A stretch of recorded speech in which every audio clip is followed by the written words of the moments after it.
Hey there, we are back. It's been a bit, been sick, been away for the holidays and all that stuff. So yeah, but we are back. This is the DFS build. I'm Kevin Roberts, ready to go over the two-game Saturday NFL DFS slate over at DraftKings. Hopefully gonna help you win some money. Like always, if I do help you out in any way, smash that like button and also subscribe to the channel. Let's get into it. A little rusty here, but ready to help you and walk you through the ownership and the projections, and the matchups and the scenarios. I'm going to go position by position and point you to the plays I like the best. So starting right away at quarterback, Lamar Jackson looks amazing.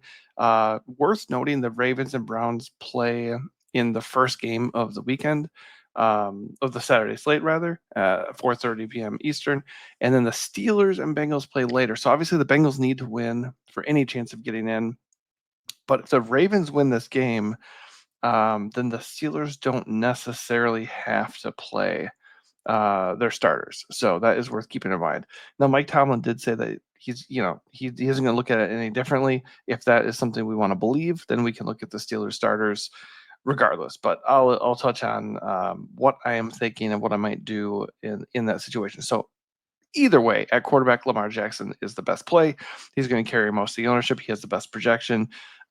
Considering the slate and Joe Burrow is only $500 cheaper, Lamar Jackson just is the flat out best play. The Ravens still want to win this game.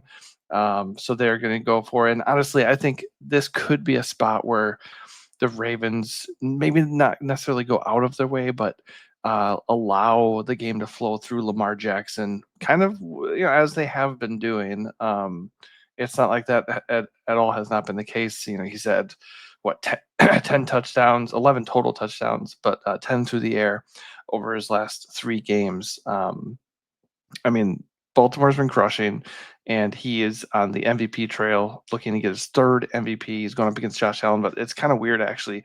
The only real reason why Josh Allen would get it at this point is because I guess that he hasn't gotten it before, and Lamar has gotten it twice, and also because um, his Bills have a better record. But other than that, Lamar's got way better numbers. So uh, you know, all things told, Lamar Jackson's the MVP of this 2024 season. Unless I guess you could argue maybe somebody like Saquon or a Lions guy or something, but really it's Lamar, and I just think the Ravens are going to kind of hammer that home by really making this Lamar game, and just he's going to do well is the message to be sent home. I think Lamar's going to have a really big game. He's going to be worth owning.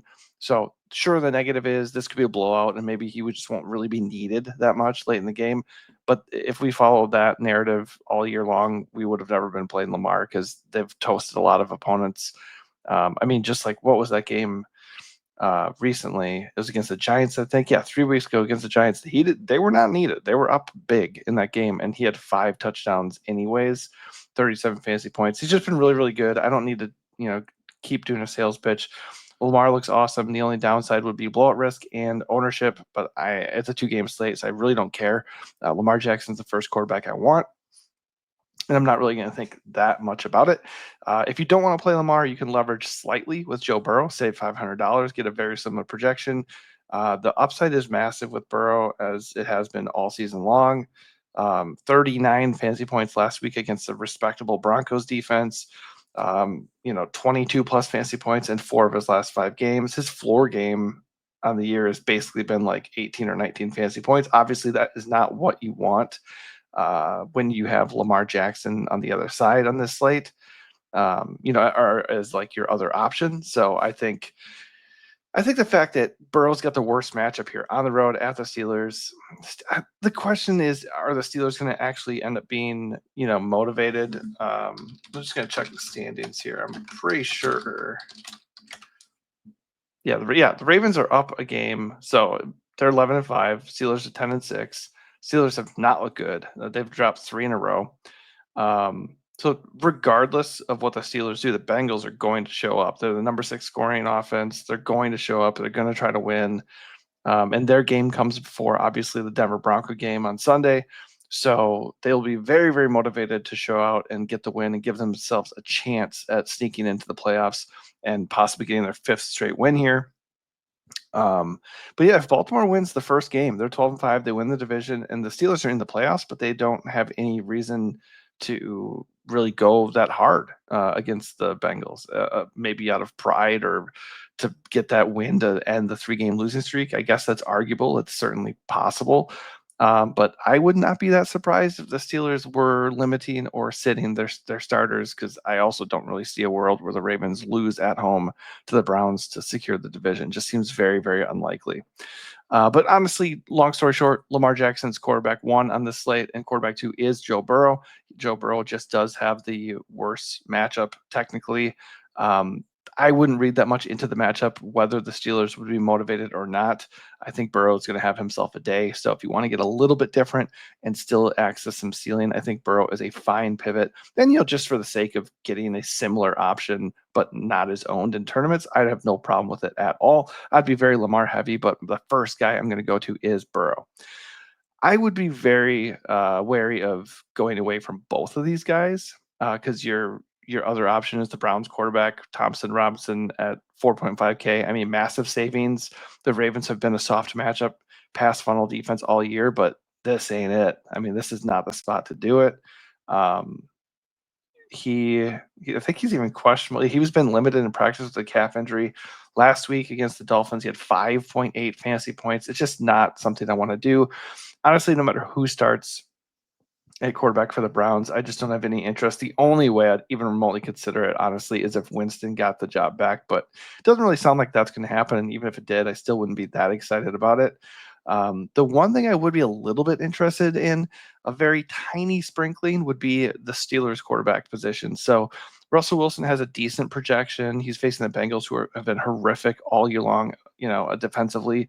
I mean, the Bengals are what, 8-8 on the year, and just a massive, massive reason for their 8 losses is just an atrocious defense. The Bengals cannot stop anybody, and I think actually this same matchup, Russell Wilson went off against the Bengals back in week 13, 30 fantasy points, 414 yards, 3 touchdowns through the air. This is certainly a get right spot. So this is definitely what Mike Tomlin is talking about. Even if the Ravens win and this game is basically a nothing burger for Pittsburgh, in a very real way, it might not be, because they've lost 3 games in a row. They could certainly get something out of beating out a division rival in a game with a playoff atmosphere. So I do have a little bit of interest in Russell Wilson at 5.3K.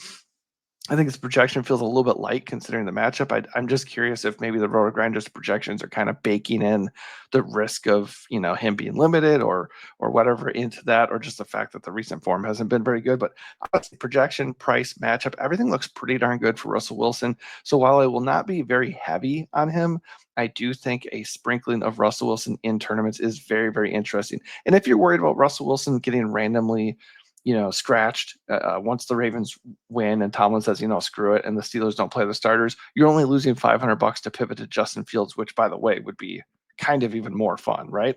So I do think a little sprinkling of the Steelers guys does make sense. And then just keep an eye on if Russell Wilson indeed starts.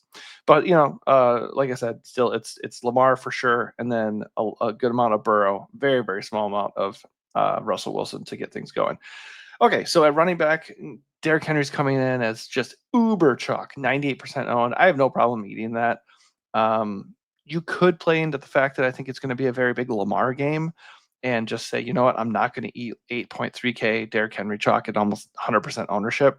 And obviously, if he does not hit, that would be an amazing edge. I just don't see the need.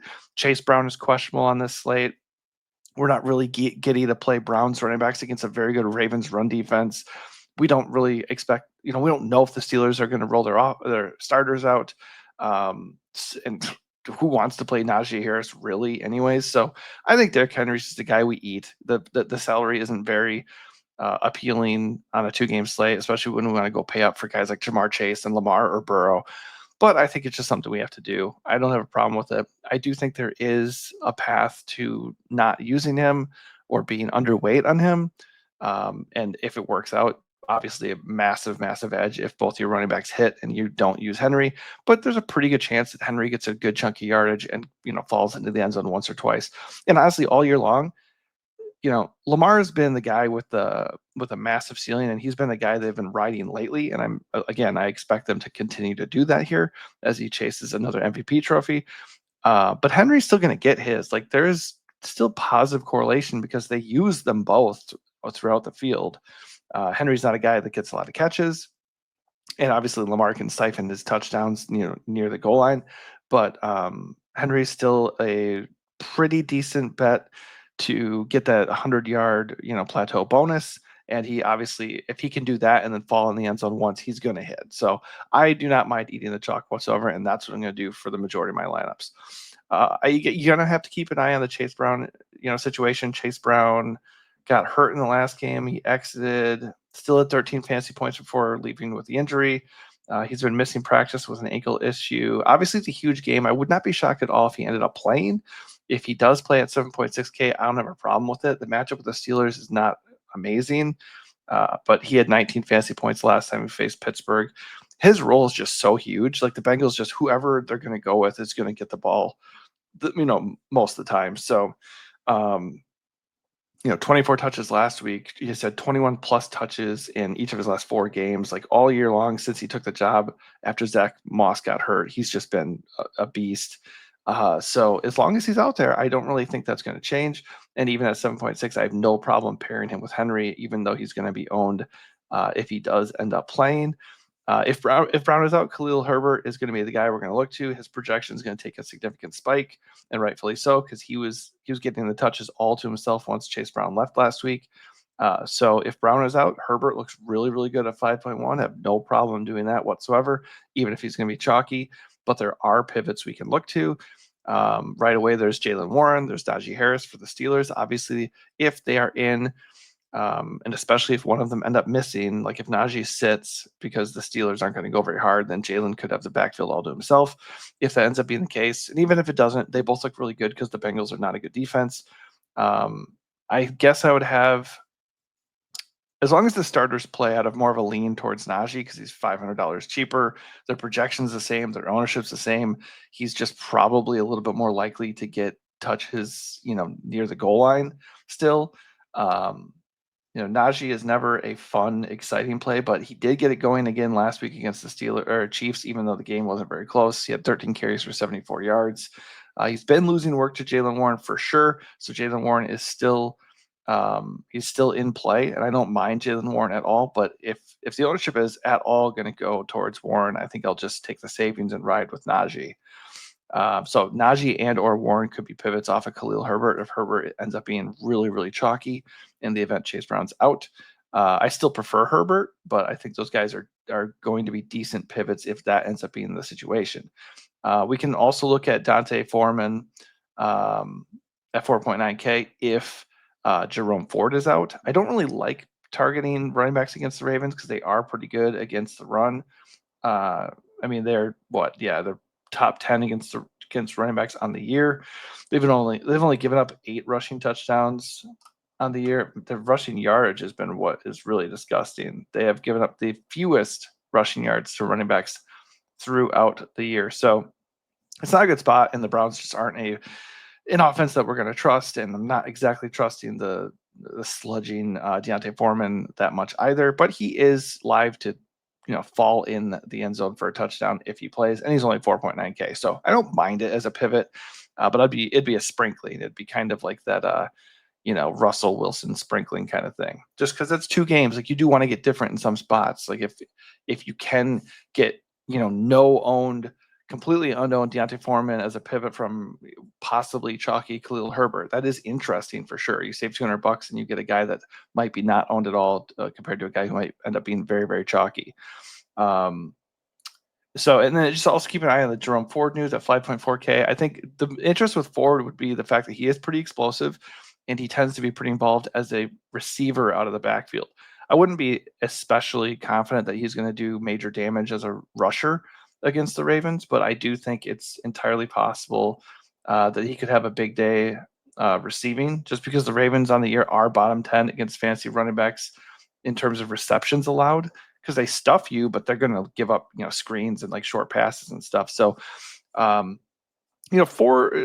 could factor in that way to some degree if Ford ends up being out. If I'm going to play that angle, if that's like the game flow I'm targeting, Ford is the one I would rather be, using that logic for. Who's the other guy here? And then there is Pierce Strong. He's banged up. He's got a concussion. Unknown if he's actually going to play. But he would probably be the one. If it's him and Foreman, Pierce Strong would be the one that I'd probably look to as the receiving threat. It's not like Foreman can't catch passes or anything. It's just not really what he does.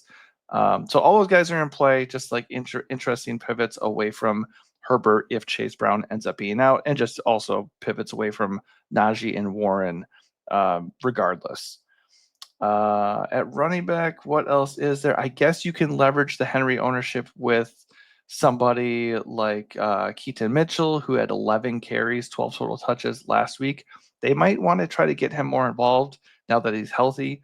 And then there's obviously also Justice Hill, but he missed last week, which is why Keaton Mitchell was so involved. He's dealing with an illness and a concussion, so he did not practice on Wednesday. Keep an eye on that. If Hill is back at 4.8K, he's a guy you could pair with Henry, or he's a leverage play on Henry because he could be involved as a receiver.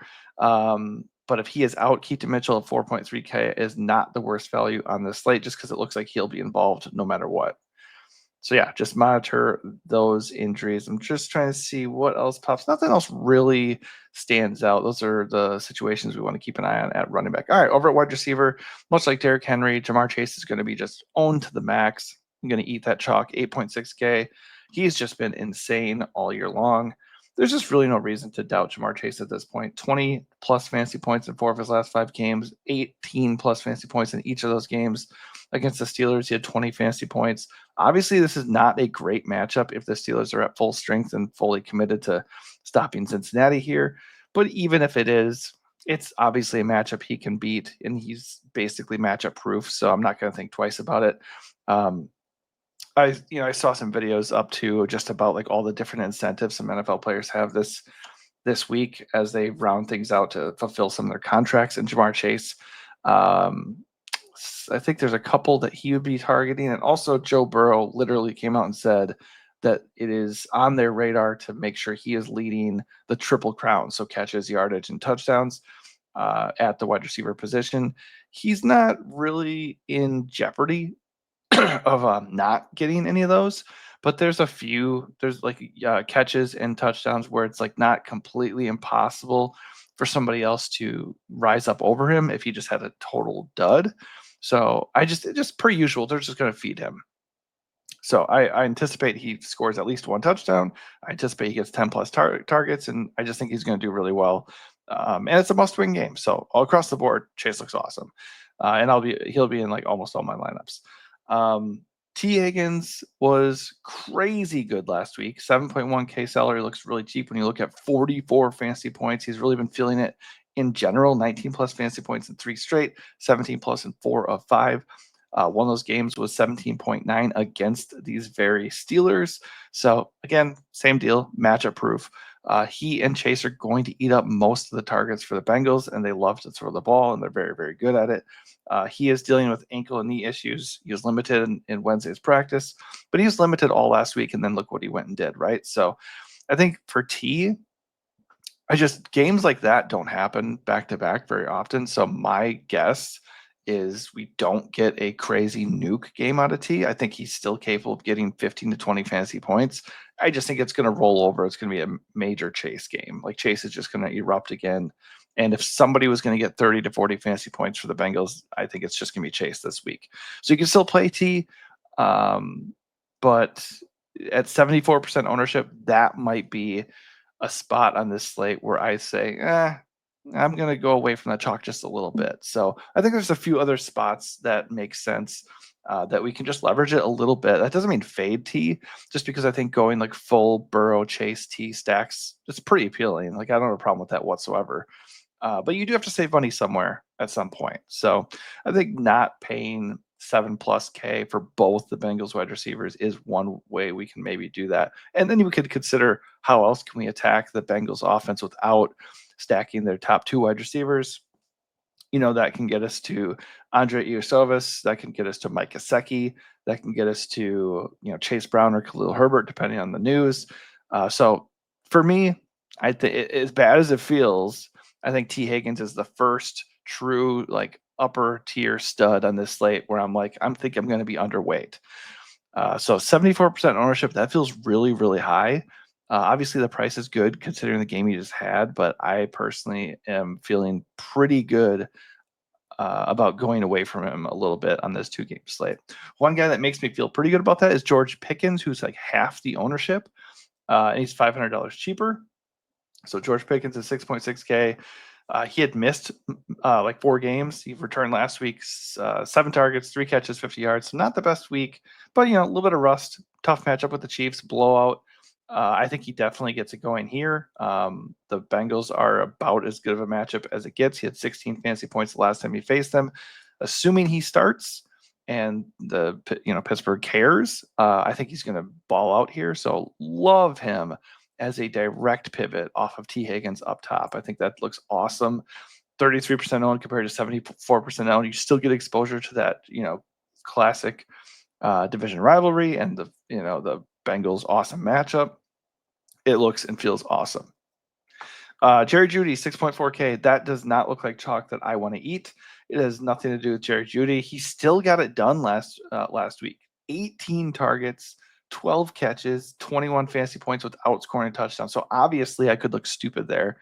I think he's still in play because that's insane. Like, no matter who's out there, they're just going to force feed this guy. Like, that's cool. Like, when you're doing DFS, that's what you want to see. And on paper, the way to attack the Ravens has been through the air. They are a pass funnel defense, so I'm okay with Jerry Jeudy at 6.4K, but I think it's just like it's really tough for guys to duplicate games like that. Like, are we really going to believe in a game where the Ravens are at home and looking to dominate that they're just going to let Jerry Jeudy run all over them? I doubt it. So I think I would look to leverage that a little bit. Jerry Jeudy is coming in as the 3rd highest owned wide receiver on this slate. Still good price, amazing role, in theory, good matchup, but I think this is another spot where I'm going to go away from it a little bit. Like, I'm totally fine with playing T and Jerry Jeudy. They are good plays in a vacuum, but on a 2-game slate, you have to find a way to get different. I think there are 2 good ways to get different by going away from them. So right away, save $200, pivot to Zay Flowers, who's a little bit less owned than Jerry Jeudy, and he's probably going to be a big part of that big Lamar game that I'm talking about. So Zay Flowers is one guy I really like. I'm okay with Jeudy if you want to play him, but Zay Flowers looks a little bit more appealing to me. It's been kind of quiet. Like, he's getting there just based off of PPR value over his last 5 games. No touchdowns scored, but he's had 10 plus fantasy points in 4 of the 5 games. This feels like a time for Zay Flowers to pop off. So I think Zay Flowers is going to get it going. I think he's a really nice pivot right off of Jerry Jeudy. They're both going to be pretty owned because they're cheap. But I like him a little bit more on this slate. You can go way cheaper with values here too, and we're going to dive right into it because there's no avoiding it. Rashad Bateman at 4.6K. Don't have a problem with him whatsoever. If you want to pair him and Zay and go get Lamar, that's cool. Rashad Bateman's not going to be very owned because he is pretty volatile. Last game 2 fantasy points, 4 games ago against Eagles 0, week 15 23. Like, that's just what you're looking at. You're looking at very, very low floor or a slate breaking upside. So no problem. I think I would just kind of rotate him in and out of my lineups at 13% ownership. That looks like a pretty fun GPP play with a nice ceiling, but very, very, very low floor. So because the floor is low, I think because I'm interested in rotating anyways, we could look at Kelvin Austin III, Andre Chavez, and even Elijah Moore. I think those are probably the next 3 guys that are really, really appealing. Elijah Moore looks like really good leverage on Jerry Jeudy's ownership. You're already kind of doing that with Zay Flowers, but I think Jerry Jeudy or Elijah Moore being on the same team as Jeudy makes it more interesting. To be fair, Elijah Moore has not been good. 1, 4, and 1 fantasy points in his last 3 games. The targets have still been there though. 4+ targets in each of his last 4 games. 5 games ago against Denver, he had 14 targets.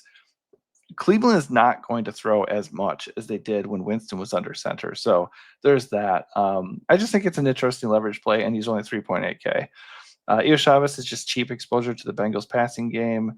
Kelvin Austin III is leverage on George Pickens ownership and just a good, cheap guy who is a home run threat and a special teamer as well. So I think all these guys are in play. Don't have like a major lean. Like, It's not about like, I know for a fact Kelvin Austin is going to score 3 touchdowns this weekend. Like, I don't know that because who can know that, you know?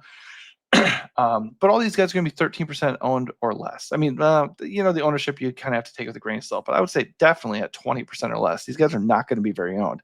And you do need value somewhere on this slate. I would much rather rotate those guys in my player pool than go like take shots on these other cheap tight ends like Jordan Atkins or Mike Gesicki, or hope that I get right on an Isaiah Likely game. Like, Isaiah Likely is still in play, and I'll get to that. But you know what I'm saying? Like, I just think these guys have a little bit more ceiling to be tapped into. We can look at Van Jefferson, Mike Williams, Tylan Wallace. Those guys are a little bit more thin. I think like Elijah Moore is about as thin as I'd like to go. I don't think you need to go all the way down there, but you can if you want to. All right, at tight end, Mark Andrews leads away with the best overall projection, and that's not saying much. Let me get a drink of water real quick. So his projection is not good, but Mark Andrews has been very good. 14 fantasy points last week, 10 plus fantasy points in each of his last 5 games. He scored a touchdown in each of those games. So he's been very touchdown dependent. No getting around the fact that he's been involved and he's been good, and he's part of like this just major boon for Lamar in the second half of the season. And if you expect Lamar to keep crushing, it's a reasonable expectation that Mark Andrews is going to get 50 plus yards and a touchdown. And on this slate, that's enough to get me interested for sure. Especially because people are going to gravitate to some of these cheaper options so they can afford all these studs. But he just looks like a natural stacking option with Lamar, especially if he's only going to be 25% owned. Like, as things stand, he's the third highest owned tight end. He's still only 4.5K. So I have a lot of interest in Mark Andrews, probably my favorite tight end on the slate, all things considered. That said, second favorite is going to be Pat Freiermuth at 3.9K. You save $600. You have a very similar projection. The ownership's still kind of similar too. And the Bengals are one of the best matchups on the board. They're very bad against tight ends. I'm like dead last against tight ends on the year in terms of fantasy points allowed per game. So it looks really good. Unsurprisingly, Pat Freiermuth has the most ownership at the position, and he's sub 4K. So he looks really, really good. But if he's going to be the owned tight end, I have no problem pivoting to Mike Gesicki a little bit. I have no problem paying up $600 over Mark Andrews most of the time. But if I'm ranking them, tight ends on the slate is absolutely Andrews and then Pat Freiermuth. Ownership be damned. Those are the two best plays of the slate. Now, if you're with me and you're going underweight on T. Higgins, I do think Mike Gesicki at 3.6K is an interesting way to continue to leverage that ownership. Andre Ioshawis is also, like I said, but he's a little bit thin. Not like Gesicki's not thin too, but last week he had 12 targets for 10 catches. I mean, that's insane. I don't think that's going to happen again, but the Steelers have been a good matchup for tight ends too, bottom 10 on the year. So I just think there's a reasonable chance that Gesicki is fairly involved here. And he did have 10 fantasy points against the Steelers, last time he faced them. So the math checks out there. And I think the only other guys I'm looking at, hold on, let me check the status of Njoku. So Njoku has a knee issue. He did not play last week. He did not practice on Wednesday. So if he's in, you can play Njoku because the Ravens are a beatable matchup. The Browns will be throwing all game, and the Ravens do allow production through the air. And honestly, at 4.2, like, that is not that bad. So the last time he played, he did get 10 targets, 8 catches, 14 fantasy points. He's been very good, but he's not healthy. So I still prefer Mark Andrews, but if he's in, Njoku is definitely in play at 4.2K as a pivot away from Andrews and Freiermuth. Atkins at 3K flat, like, you can go there. I just don't think he's going to be very, very involved if he ends up playing and Njoku ends up missing. Worth noting, for one game at least, I'm wrong about that because he had 8 targets for 6 catches last week. I don't know. I just don't really trust Atkins whatsoever. The only other value that I really look at is Isaiah Likely as a leverage play on the Andrews ownership, just because Likely is a more explosive player than Andrews, and you just never know. One thing Lamar has done extremely well is just spread the ball around all year. You really never know who's going to pop off. That's what I'm talking about when I look at Rashad Bateman. what 2 points, no points, 23 points. Like you just don't know. I think this is Isaiah Flowers week and a Mark Andrews week, but Isaiah Likely is still very, very much in play. All right, over at the defenses, Ravens just look like the obvious play. They're very, very chalky. They have by far the best projection, almost doubling up the next team. They are 3.5K, but this is one of the rare instances where I really do not mind eating an expensive chalky defense. The Browns don't have a good quarterback under center. Their offense isn't good in general. The Ravens are at home. They have to win the division. Um, they're projected to win by 17. Like everything looks good here. If they blow, if they blow it and the Ravens end up being why you lose, it is what it is. Like that'd be stupid and it wouldn't make any sense. So I just think the Ravens look like such a good play here. And nothing else is so appealing from a value perspective that I want to get away from them.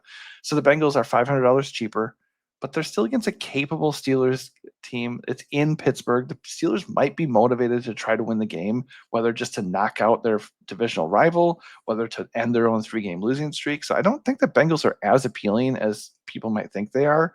On the flip side, the Steelers, they do have a good defense. TJ Watt is still competing to be the defensive player of the year. Like there's that. And for the Steelers in a vacuum, 2.7K feels like a good price, but they're facing the number 6 offense in the league. You cannot judge the Bengals by the fact that they're 8-8. They are one of the best offenses in the league. So I don't really feel that great about the Steelers and the Browns. That's a big no, thank you. So really, I think I'm just going to lock in the Ravens. It's not something I like to do normally, but it's only a 2-game slate. It's not a full slate. If it was a full slate, I wouldn't do that. I like an 8-10 game slate, but it's not. So that is what we're going to do here. So closing, we're going up over 30 minutes here. Went a little bit high, but hey, first video back in like almost a week and a half. A little bit rusty, but hopefully going over this helps you guys out. Definitely helps me out a lot. Quick recap: quarterback, it's Lamar all day. And if you're not playing Lamar, you're playing Joe Burrow. I don't mind getting a small sprinkling of Russell Wilson, but I don't feel amazing about it.